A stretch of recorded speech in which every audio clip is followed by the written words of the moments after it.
Assalamualaikum warahmatullahi wabarakatuh. Perkenalkan, kami dari kelompok 1 kelas Palembang. Di sini kami akan memaparkan hasil diskusi kami yang berjudul Katabolisme Asam Amino. Sebelum itu, izinkan kami memperkenalkan anggota dari kelompok kami, yaitu ada Sahana Istighfaroh, Nabila Agustina, Derby Lestari, dan Pinka Lukita. Selamat menyaksikan. Adapun tujuan pembelajaran, mahasiswa mampu menguasai pondasi saintifik materi katabolisme asam amino dalam kehidupan sehari-hari.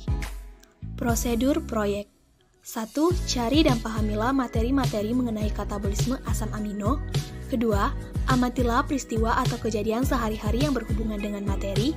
Dan yang ketiga, rekam apa saja bahan makanan yang mengandung asam amino. Materi singkat. Definisi dari asam amino itu sendiri yaitu salah satu senyawa yang ada di dalam tubuh makhluk hidup, yang diantaranya hewan dan manusia, yang berguna sebagai sumber utama pembentuk protein dalam tubuh. Fungsi asam amino. Asam amino sebagai neurotransmitter. Beberapa asam amino menghasilkan neurotransmitter adalah asam amino triptofan dan tirosin. Triptofan menghasilkan serotonin yang mengatur suasana hati dan membuat hormon melatonin. Tirosin digunakan untuk mensintesis norepinefrin dan adrenalin. Jenis-jenis asam amino. Jenis asam amino dibagi menjadi 3. Pertama, asam amino esensial. 2. Asam amino non-esensial. 3. Asam kondisional. Proses katabolisme asam amino. Biosintesis urea.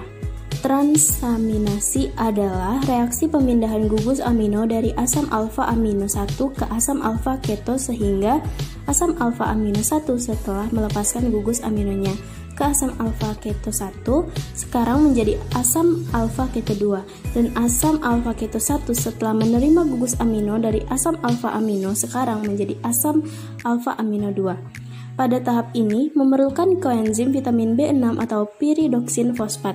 Reaksi bersifat reversibel, enzimnya transminase atau aminotransferase, contohnya SGOT atau serum glutamik oxaloacetic transminase, dan SGPT atau serum glutamik pyruvic transminase. Pada umumnya, semua asam amino dapat mengalami reaksi transminasi lisin, trionin, dan prolin. Biosintesis urea. Deaminasi oksidatif merupakan reaksi pada asam amino yang akan mengubahnya menjadi asam alfa keto dan melepaskan reaksinya irreversible. Enzimnya amino asid oksidase.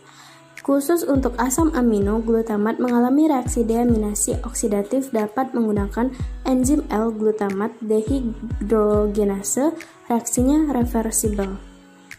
Biosintesis urea. Amonia bersifat toksik, ditransport tidak jaringan ekstrahepatik ke hepar. Mekanisme utama terjadi pada banyak jaringan, yaitu glutamin sintase akan mengubah amonia plus glutamat menjadi glutamin. Glutamatnya berasal dari alfa ketoglutarat yang mengalami reaksi transaminasi dengan asam amino lain. Dalam bentuk glutamin diangkut ke hati, ginjal, dan usus. Dalam hati, glutamin akan dihidrolisis oleh enzim glutaminase menjadi amonia yang masuk ke siklus urea dan glutamat. Dalam ginjal, glutaminase membebaskan amonia untuk disekresikan dengan kelebihan asam dari darah. Sedangkan di dalam otot, 30% dari amino nitrogen yang dibentuk dari hasil katabolisme protein dikirim ke hati dalam bentuk alanin, sebagaimana juga glutamin. Biosintesis urea. Sintesis urea, siklus urea terjadi di hati. Amonia yang masuk ke hati akan masuk ke siklus urea dan diubah menjadi urea. Urea akan masuk ke sirkulasi dan dibuang lewat ginjal atau urin. Enzim yang berperan adalah karbamoil fosfat sintase, ornitin, transkarbamoilase, asam argininosuksinat sintase, argininosuksinat dan arginase. Lalu untuk ukuran porsi tempe sebesar 100 gram mengandung protein 18,54 gram. Untuk ukuran porsi 1 gelas susu mengandung protein sebesar 8,3 gram. Bahan makanannya mengandung protein atau asam amino yaitu ada ikan. Untuk ukuran porsi 100 gram mengandung protein sebesar 17,76 gram. Bahan makanan selanjutnya yang mengandung protein yaitu ada keju. Untuk ukuran per 100 gram keju mengandung protein sebesar 24,9 gram. Kesimpulannya yaitu melalui reaksi katabolisme protein dipecah menjadi asam amino.